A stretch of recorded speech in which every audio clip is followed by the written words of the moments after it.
Today at Pittodrie, Aberdeen welcome Kilmarnock, knowing they can win 5 in a row, and if results go our way elsewhere, we could climb to third place in the league table and confirm a top 6 finish. Kick-off at Pittodrie is at 3 o'clock UK time.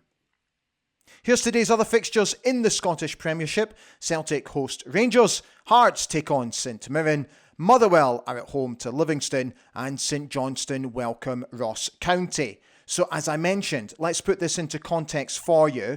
So a win today coupled with a Hearts loss, we will go above them into third place. And if Livingston lose at Motherwell and we win, Aberdeen will confirm a top 6 finish.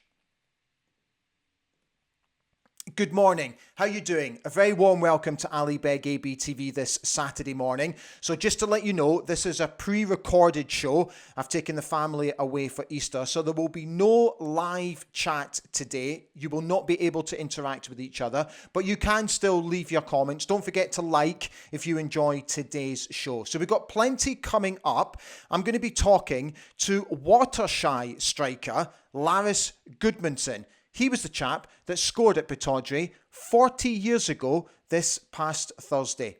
Really delighted to have caught up with Lars, and he's got a very interesting story to tell. I'm also going to be talking to former defender and club ambassador Andy Dornan before he sets off to Pittodrie today. We're chatting all things Aberdeen against Kilmarnock. So how are you feeling about today's game? I got to be honest, considering we're going into this game where we could win 5 in a row, I'm feeling quietly confident, but I do think we have to improve definitely on last week's performance against St Johnstone. So it will be very interesting to see who will replace Graeme Shinnie in midfield today. We'll get to the team news in just a moment, but first, it's been quite a busy week and a very enjoyable week at Pittodrie this week. First of all, the club announced that medals from UEFA will be handed out to a number of people who played a huge part in Aberdeen winning the Cup Winners' Cup 40 years ago this past May. And Duke was named as the Scottish Premiership Player of the Month for March.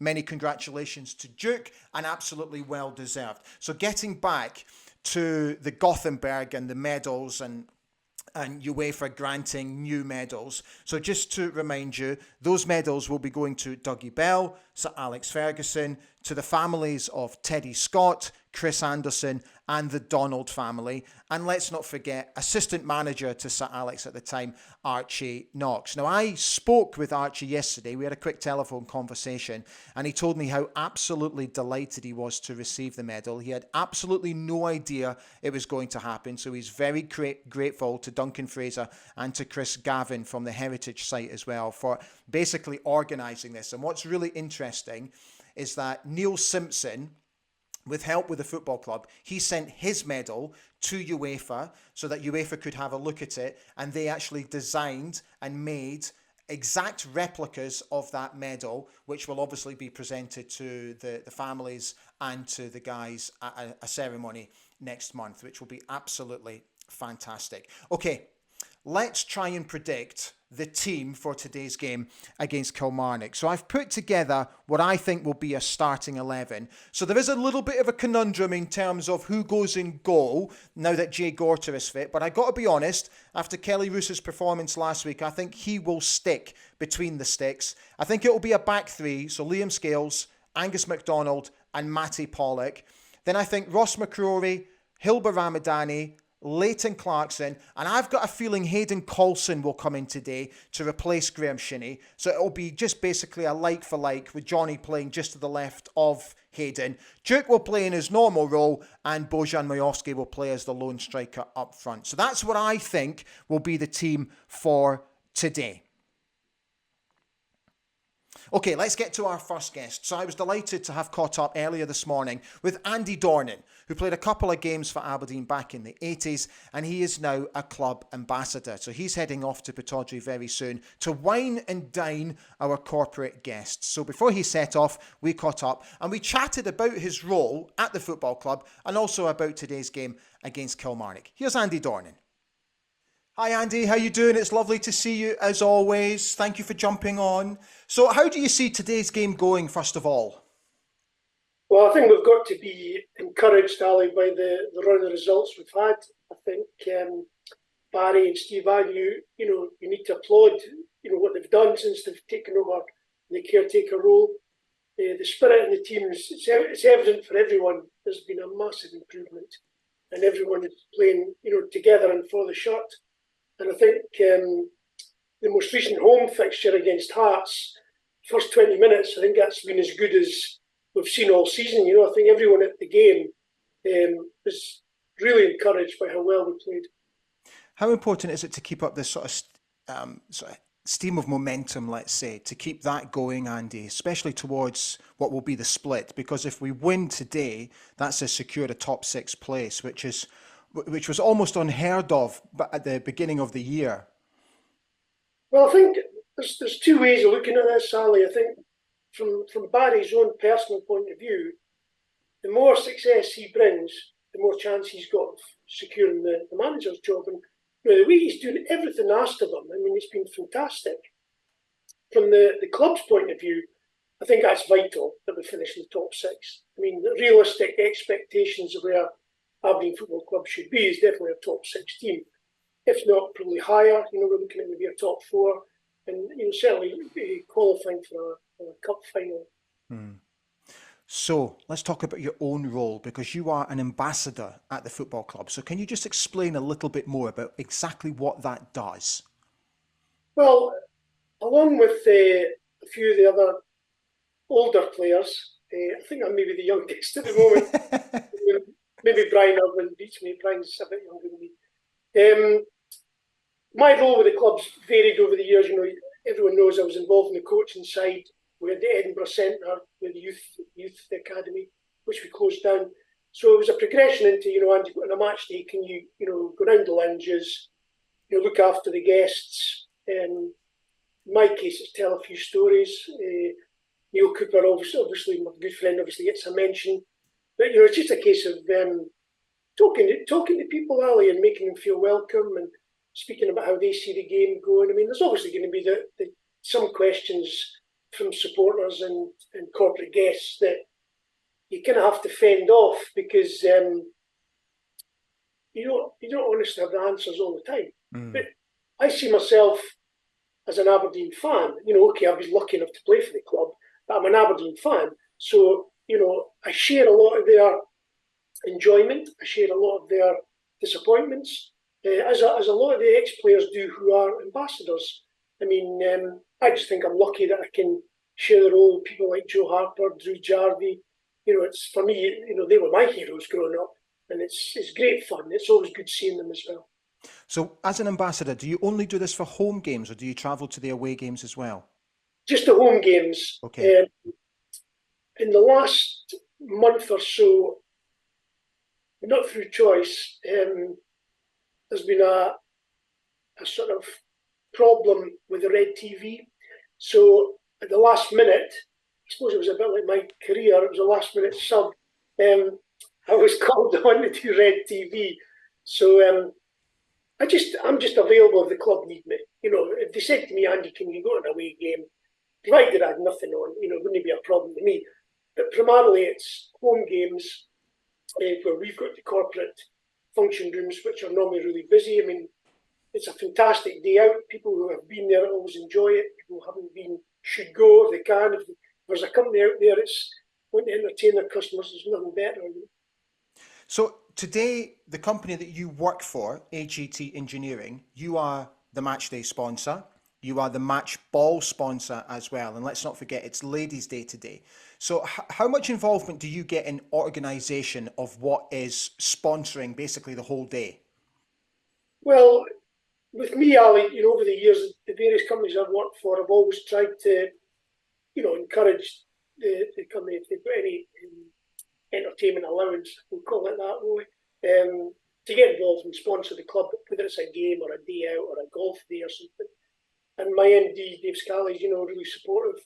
It's the one thing we did last year and it was a success. So we've decided to do it again this year. My involvement is really just contacting my own customers or the company's customers, and making sure they're available, inviting our top customers along for the day. And really, the actual day itself, I'm not privileged enough to get the meal and the wine. I'm just going to treat it as a working day. So I'll be in the lounges doing my usual job while everyone else is having a nice meal and a few glasses of wine. So, Ladies' Day. So, a nice quiet affair today then. Well, I think over the years it's been a real success, Ladies' Day, and it's because everyone associates a corporate day out with the guys going out together. But it's a great idea the club have. Mm. It's a wee bit like Ascot races, the ladies turn up looking $1 million. Sometimes they're maybe not the worst for leaving, they have a good day. There's prizes for the best dress, there's raffles.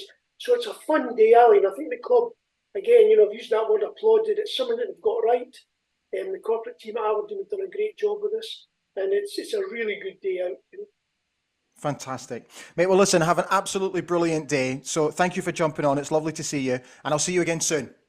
Okay, Ali. Thank you. Thanks, Bye. mate. Bye-bye. Thank you, Andy. No doubt he'll have lots of fun today at Ladies' Day. So just a quick reminder, only 3 games left until the split. We could win 5 in a row today for the first time since 2015. Ross County next, up in Dingwall next Friday. And then we finish before the split 2 weeks on Sunday at home against Rangers. Here's some other stats for you. Aberdeen have won each of their last 4 league games, having picked up just 7 points in their last 11 games prior to this. The Dons have only lost 1 of their last 15 home league games against Kilmarnock, winning each of their last 4 in a row by an aggregate score of 9-1. And finally, Kilmarnock are the only side in the Premiership without an away league win this season, drawing 2 and losing 13 of their 15 games on the road. Today's referee is Don Robertson. On VAR is Alan Newlands. If you can't make it to Pittodrie today, here's Dolly Digital's Matchday programme cover with Angus MacDonald on the front.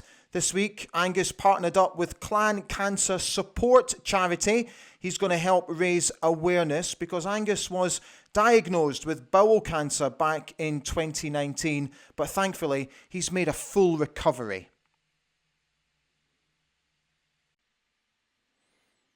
Hasn't Angus been absolutely sensational for us? And I keep saying it, and I will continue to keep saying it. We've got to do everything that we can to try and sign this lad up come the end of the season, get him on a longer contract. I absolutely tip my hat to him. Been absolutely fantastic. Barry Robson gave his normal press conference yesterday before training. So I picked out a quote which I thought was quite telling. This is what he had to say. I just want to win. The players want to win, and that is the most important thing. At this stage of the season, it is not always easy to perform at your best, but that is when the character and belief comes through. I ask the players, do you want to win, and how much does it mean to you? And I think our players have shown that, but they have to keep doing it. He continues to say all the right things, Barry, doesn't he? So, on Thursday, it was the 40th anniversary of Aberdeen beating Waterschei 5-1 in the semi-finals of the Cup Winners' Cup at Pittodrie. If you were lucky enough to be there, here's a little trip down memory lane. There's the programme cover from that very game. It was the only game throughout that campaign, the only home game that my late father was unable to get tickets for. He did his best. And from what I can understand, they could have sold Pittodrie out 3 or 4 times over. There was such a demand for tickets. And I remember when Dad told me that he couldn't get the tickets, I was absolutely devastated. And just through the ignorance of youth, I thought to myself, well, if I can't be there, then I don't want anything to do with it. So when the game kicked off, I was actually out across the road playing football with my pals. And very quickly, my dad opened the window, popped his head out and said, "Kiddo, you better come in. They're already 2-0 up." I just couldn't believe it. I was hooked. Straight in, sat down at the kitchen table and listened to the rest of the game on commentary. I think it was on BBC Scotland, BBC Radio Scotland at the time. And just what an unbelievable performance that night. I think it's fair to say it was Dougie Bell's greatest ever performance in an Aberdeen shirt. And when I posted, so many of you got in touch on Facebook and Twitter and said it was one of the best atmospheres at Pittodrie that they'd also witnessed, as well as the Bayern Munich game. So what I thought I would do is I would bring you an interview that I did a couple of years ago for my European Nights book with a gentleman called Lars Gudmundsson, who's an Icelandic chap who played for Waterschei in the first leg at Pittodrie. He was the lad that scored Waterschei's goal. So I've kept the video all this time. So what I've basically done is I've sort of edited it. I've put all the fancy artwork around it. And I thought, if you haven't bought my book, then I thought you might find it quite interesting to actually hear his thoughts on what was the two games against Aberdeen. So yeah, here is Lars Gudmundsson, ex-Waterschei striker. I'm from Iceland, and we follow the English football, the British football, and I know how you work and how hard you work and how tactical you are. So I was quite familiar with what we were expecting that night. Okay. How did your coach prepare you for the game? Our coach had seen Aberdeen playing before, so he was talking about the players and how tactically strong you were, and with this mentally strength that you want to win every game. And he told us to be aware of a few players. He mentioned Gordon Strachan, for example, and the big striker, what was his name? Mark McGee. Mark McGee, yes. And also we knew about the strong defense with Alex McLeish and Willie Miller. So I knew what was expecting us, but I'm not sure that all of the Belgian players knew what was coming that night. Okay. Did you know much about Willie Miller and Alex McLeish?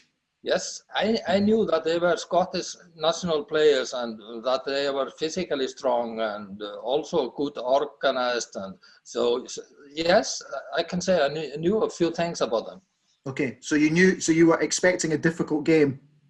Yes, I was expecting a very difficult and hard game. Did you train at Pittodrie the night before the game? Yes, I recall. I think so. I'm not sure, but I don't remember that we were on some reserve pitch. So I think we got a training there. Okay. You almost didn't play in the game because you injured your knee. Yes, I had a cartilage. Operation 6 weeks earlier. Oh. And I was really, I had to play, but I wasn't fit. Okay. I wasn't in my best shape. Okay. Do you think it affected your performance on the night? Yeah, it did. Normally I had done hat-trick that night, but it was only one goal for me. It could have been so different. Yes, for sure. Were you nervous ahead of the game? Not at all. We had played against Paris Saint-Germain and we had a great performance in those two games, especially the second game. And we were really with a big confidence and we believed that we were going to win this game. Okay, because it only took 1 minute, 25 seconds for Aberdeen to score the first goal. It was not the best start for you guys. No, it was so disappointing because, we were really prepared for the game and we thought we were going to just have a great night. But instead, we got this goal in the first minute and defense was always our strong part with counter-attacks. And I think we were just very surprised that so soon in the game that we were one goal behind. Yeah, and then only a few minutes later you go 2-0 down. Yes, can you remember yes. what was going through your mind? Yes, I thought simply game over. Really? 2-0 was not usually what most of the games we had only one or two goals in the whole 90 minutes. But that night they were Aberdeen was so motivated and they were so physically aggressive. I just felt that we, from the beginning, we had no chance. That was just my professional feeling, you know. Sometimes you get that feeling and you know that it will be a hard night. At half-time in the dressing room, did the manager say anything to you? Were you guys shocked at all? He was not shocked. He was very experienced and great coach, and he was just trying to motivate us to make goals in the second half and not to lose the spirit. So he did all the right things. But, you know, like I said, Aberdeen was flying high that night, and they were so motivated. The supporters were so active. So the atmosphere was very difficult for us. Because just at the beginning of the start of the second half, you go 3-0 down, but then you scored your goal. And I've always been interested to know, Lars, why you didn't really celebrate your goal. I think I was in a bit of a shock because after getting those 3 goals, you know, and we felt the strength of Aberdeen that night. So in my mind, I knew that this goal was helping us, but I was also afraid that we would receive 1 or 2 goals more against us.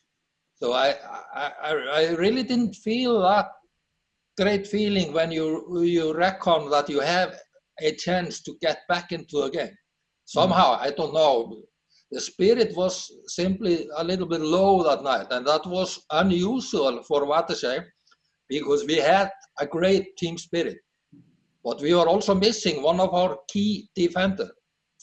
He was suspended or injured, so he couldn't play. So we had to take our central defender, holding midfielder, and I mean, the holding midfielder had to go to the defense where he was not used to play.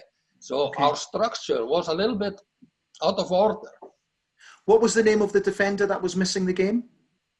Pierre Plessis. Pierre Plessis. Okay, I will look that up. Fantastic. And who was the midfielder that dropped back?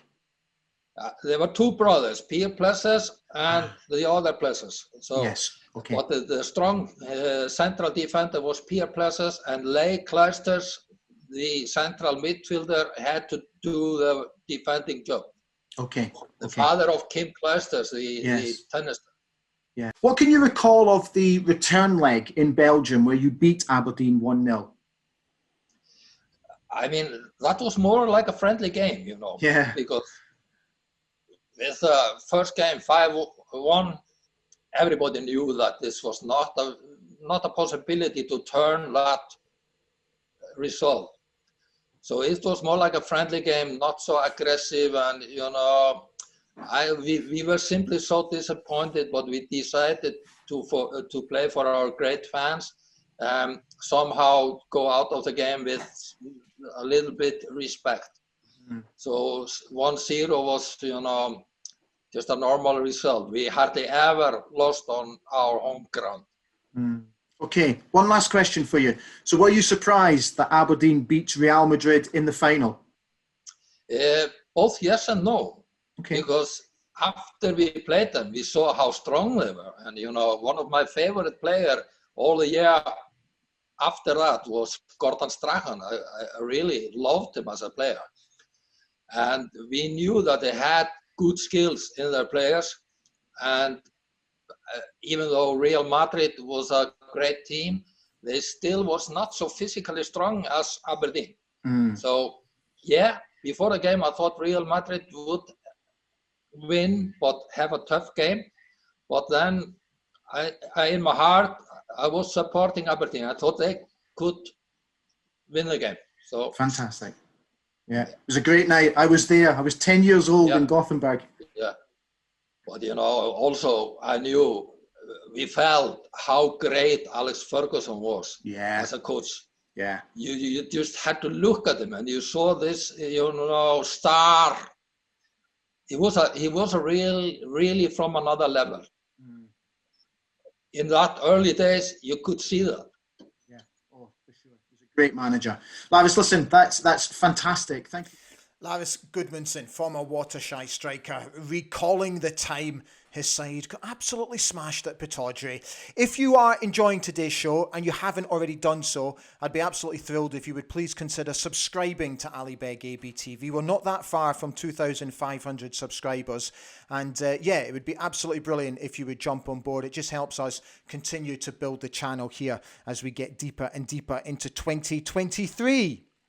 Now, even though I'm away with the family, that doesn't stop me from appearing on the big Saturday football show this Saturday from 2 o'clock to 6 o'clock on North Sound 1. I'll be watching the Aberdeen game from where we're staying, and I'll be reporting back live to the studio with Ewan Cameron, Stephen Mill, and Stephen Cowan. So if you want right up-to-date live updates from Pittodrie, I'll be doing exactly that during the big Saturday football show, which has recently been nominated for one of the best sports shows in a huge radio award ceremony category, which I believe is coming up in London next month.